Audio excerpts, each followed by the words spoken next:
Hey guys! So today I want to talk to you all about vegan food essentials.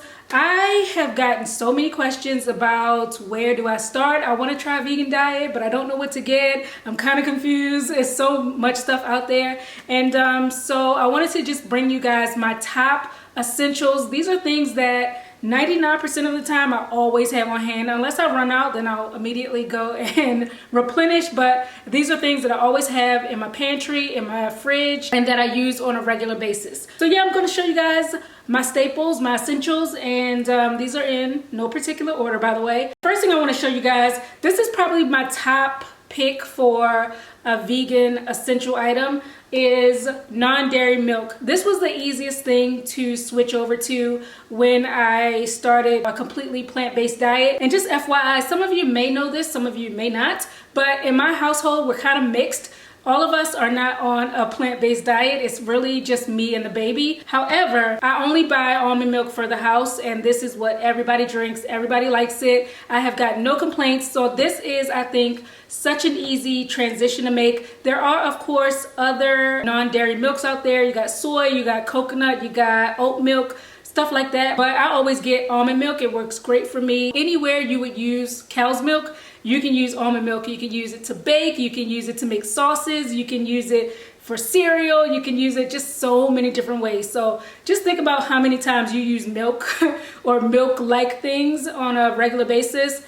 This will definitely come in handy. I always have some almond milk in my fridge. Usually I have 2 cartons at a time because we just run through them so fast. As far as condiments go, I usually buy just condiments for the whole house, and they are all vegan friendly, so everybody can use them. And again, no complaints. Even the meat eaters like these condiments. So first, vegan mayonnaise. Vegan mayonnaise. I use vegan mayonnaise so much. I don't even think I used mayonnaise as much before I went plant-based than I do now, but I use vegan mayonnaise all the time. I run through these containers so quickly. Right now I have this Hellmann's brand vegan sandwich spread, but my favorite is actually Just Mayo. But the last time I went to the supermarket, the store that I went to, they didn't have Just Mayo, so I just picked this up. But there are a lot of different ones out there, some good, some not so good. But like I said, Just Mayo is my favorite. That's the one I prefer. But this one isn't bad at all. This one is actually really good. So vegan mayo is a must. It's great on sandwiches, it's great on burgers, it's great for things like potato salad, pasta salad, stuff like that, those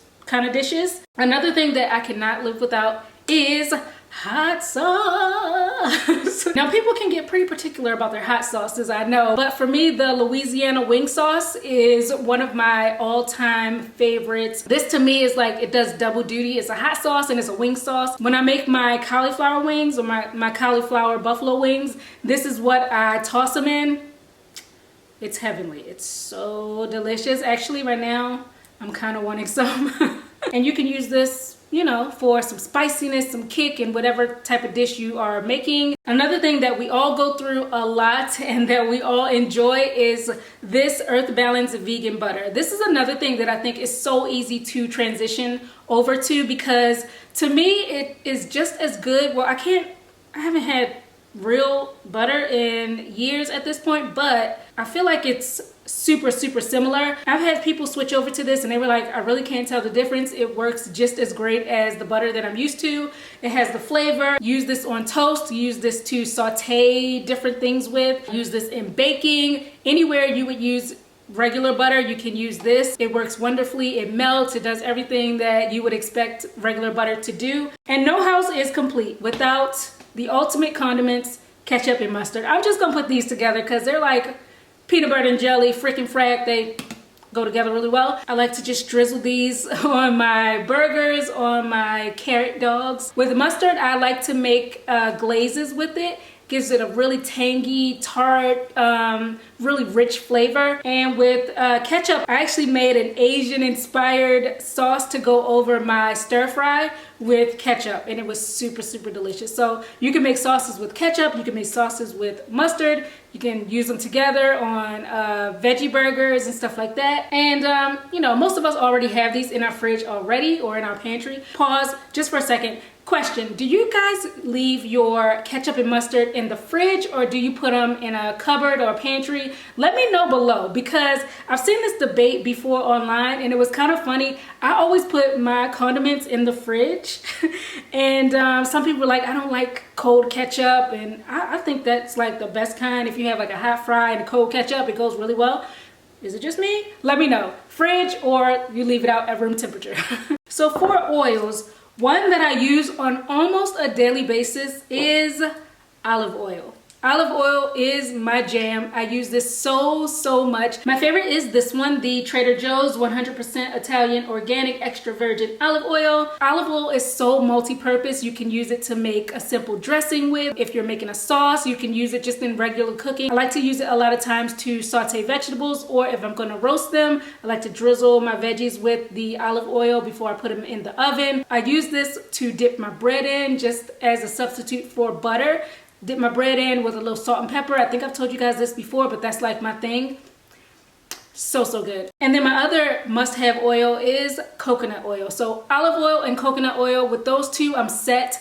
With coconut oil, I do use this a bit differently. This one, I use it a lot in baking. It's really good in baking. You can use this actually as a butter substitute. You can use it as a thickener to make foods firm, like how I use in my no-bake vegan cheesecake bites. This works excellent for that recipe, and it's also good in dishes where it calls for an oil, but you don't want that distinct olive oil flavor, because sometimes that can be a bit too strong depending on what you're making. This one works really good, and you can also use this in high heat cooking. You can actually use it for frying. So that's another thing, you don't want to fry with olive oil because the smoke point is a lot lower than coconut oil, but if you want to fry, if you want to use a healthier oil, you can use this. So this comes in handy so much. Moving on to beans and nuts for my must-haves. First, I have some raw cashews. Now, I was never a huge fan of cashews back in the day. I really didn't like them that much. I was always partial to peanuts, but cashews in vegan cooking, oh my goodness, blew my mind. When you blend these up and put it in a sauce, my heart sings, okay? You can make so many different creamy type of sauces with cashews, and the flavor is amazing. It's so good. Think of something like an Alfredo, that type of thing. You can make that with cashews. You can have them as a snack, but you can also use them to make so many different types of sauces depending on the seasonings that you add to it. A lot of the times I will use cashews as a base for my pasta dishes because it goes so well with pasta. Next, black beans. Black beans, you have to have them. These you can use as a side dish. Just maybe saute some onions, put some seasonings in there, maybe some peppers. You can really jazz up some black beans, I'm telling you. You can also, black beans are very good for making loaf type of dishes, kind of like in the realm of a meatloaf. You can make a black bean loaf, super delicious. One of my favorites, I always make black bean patties. I use the black beans as my base and I add in some seasonings. I add in some onion, I add in some barbecue sauce, and it just comes together so nice. They freeze so well, and I just pop them onto my little George Foreman grill when I'm ready to eat them, and they come to life and they're delicious. So yeah, you can usually find some of these black bean patties in my freezer. And then my other bean must have, chickpeas. So chickpeas are really hearty. They're another bean that I love for their versatility. You can make falafels with these. You can make a chickpea scramble, which is kind of reminiscent of scrambled tofu or scrambled eggs. You can use it in curries, like a chickpea curry. Really good. I actually made that on my channel before, if you want to check that out in my previous cooking videos. And you can also make a chickpea salad with these, which is an amazing alternative to tuna salad. That's one of my more popular dishes that I've made and I've shared with you guys that I still love to this day. So I'll put that recipe below if any of you want to check it out for yourself if you haven't tried it already. Another thing I usually always have in some way, shape, or form, pasta noodles. So quick, so easy. If I'm ever stumped on what to make, or if it's time to go to the market and I don't feel like going just yet, I will make some pasta, because I can usually make some type of pasta dish with the scraps that I have in my fridge. So you can get creative with it as far as how you prepare your pasta, but as long as I have some olive oil, I can make like an olive oil garlic pasta, or if I have some cashews, I can make a creamy pasta. bam, jazz it up with seasonings and whatever vegetables I have in my fridge, and I'm good to go. So pasta is just one of those things. It fills you up. It's a complete meal. Always have some pasta on hand. You can have some shells. You can have some bow tie noodles, fettuccine, spaghetti noodles, whatever you like. One thing that a lot of vegans swear by, and that I do as well, is this. Nutritional yeast. I use this a lot on my popcorn, just sprinkle it on top. It really gives it a cheesy, like you're having cheesy popcorn. It goes so well with popcorn. Trust me, just try it. Also, I will pair this with my cashew sauces. I will just add that to the mixture, and this really ups the cheesy flavor. It gives it like a nutty, slightly cheesy type of flavor. So you can use this in sauces, you can use this in soup, and it's a very good source of B12. Some people have asked me about, do I take supplements? I don't take supplements, but this does have, let's see, 3 tablespoons has 500% of the daily value of B12 in here. So really good source of B12 if you're worried about that. Quinoa is another of my essential food items. So you can prepare this as a side dish. I actually like to add vegetables in it, like carrots and kale, just mix it all together. Really tasty. But I also like to incorporate this into different things like cereal. When I'm making my homemade granola, I will add some quinoa in there, and I can add this to soups and stews just to really thicken it up, make it hearty, make it really filling. And the best part about quinoa is this is a plant-based complete source of protein. So for those of you that are wondering about protein on a vegan diet, this is a very excellent way to get it. However, protein is in so many foods, vegetables and nuts and beans and all that stuff, but quinoa is a complete protein, so you get everything you need right in here. Can't beat it. As far as sweeteners go, one of my absolute favorites is sugar in the raw. Always have this. I use this in my tea. I use this in any sweet drinks that I may prepare. I use this when I'm baking something, and just as an overall general sweetener, this stuff is great. And then another thing that I use as a sweetener is simply pure maple syrup. So this, of course, you can use a lot for breakfast foods like pancakes, waffles, French toast, all that good stuff. So I definitely use it for that, but I can also use this as a general sweetener as well. If I don't want to use my sugar in the raw, if I don't want to use something that's granulated, I can usually use this. This is also one of my secret weapons when I want to make a glaze or a sauce, especially on carrots. Roasted carrots with some maple syrup and a teeny bit of salt. Man, okay. For vinegars, I actually have 2. First is balsamic vinegar, and the second is apple cider vinegar. So these 2 are really good to add like a sour, tangy type of flavor to a dish. Balsamic I like to use over roasted vegetables, or if I'm sauteing, I might use this. Apple cider vinegar I use in sauces. I use it to make dressing. I use it to make vegan buttermilk. If you didn't know, you can actually use non-dairy milk and mix in some apple cider vinegar, and that makes buttermilk. So it comes in handy for that. Yeah, for marinades, to add a splash of flavor to vegetables or any type of dish, these are wonderful. Oatmeal, super decent breakfast option. It's filling, it's quick, it's easy, and you can really jazz up oatmeal with fruit, yogurt, whatever you want to pile on it. You can also use oats to make cookies, maybe some oatmeal raisin cookies. You can make cereal with it. You can make granola. You can make muffins. Another food that is multi-purpose, potatoes. So yummy. I love potatoes. I'm like a potato holic, and I just love that with potatoes you can fry them, you can bake them, you can mash them, you can puree them, you can dice them up, you can roast them.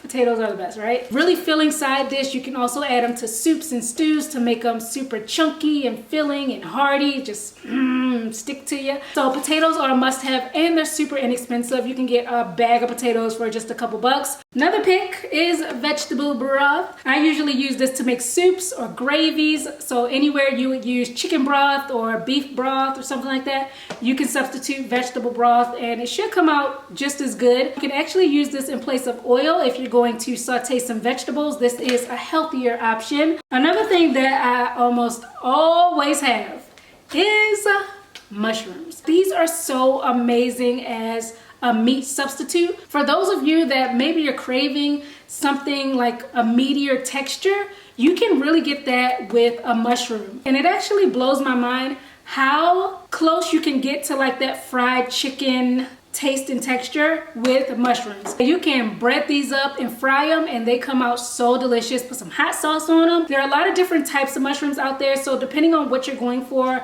you should get the mushroom that works best for that. I even shocked meat eaters with fried mushrooms. I don't usually fry these. These are baby bellas. I usually fry oyster mushrooms, or I'll get like portobello caps. I like to fry those. But these, I usually saute them with maybe some kale or any other type of vegetable. It also adds some hardiness to a dish, really bulks it up. This is another thing that helps you to get really fulfilled when you're eating something. Lemons are another must-have. I like to have fresh squeezed lemon juice in my water. That made me a lot more excited to drink more water and to get it down. So this makes it more palatable for me. You can also use this in cooking to add some zestiness and some brightness to a dish. Really helps to bring out the flavor. I like to use this on avocado toast, drizzle it on at the end, and it's so yummy. Also gotta have some flour. I use this to bread things, like if I'm frying something, gotta have some flour. Also use this as a thickener. I use this in baking. I use this almost every day. Also got some applesauce. So this of course is a quick and easy snack. You can just, you know, have some applesauce. Not very filling, but you know, if you want something just to snack on, you can have some applesauce. But I personally love it because I use it a lot in baking as an egg replacer, and it's a great binder. I know they have stuff like the Energy egg replacer. I never use that. I prefer to use applesauce. The flavor isn't too much, whereas though you taste apple, if you're not going for an apple flavor, it's just enough. Holds everything together nicely, and my cookies and my cakes, they turn out so yummy, so fluffy, so delicious. And honorable mention, this is not a food, but I had to include it in this video because it's something that I use almost on a daily basis, and that is my food processor. I got this, I want to say 5 or 6 years ago as a present, and it's still kicking. I use the Ninja brand, and it's great for processing, chopping, blending, juicing. So many things you can do with this little gadget. You guys have seen it a bunch in my videos, and this little thing is so handy, so I had to include it. So guys, that's it. Those were my top picks for my vegan food essentials. Like I said, these are things that I always have on hand, and if I run out, I always go and make sure I get some more. But yeah, I hope this was helpful. Let me know below what some of your essential food items are. Leave those down in the comments. Thanks so much for watching, guys, and I will catch up with you on my next video. Bye.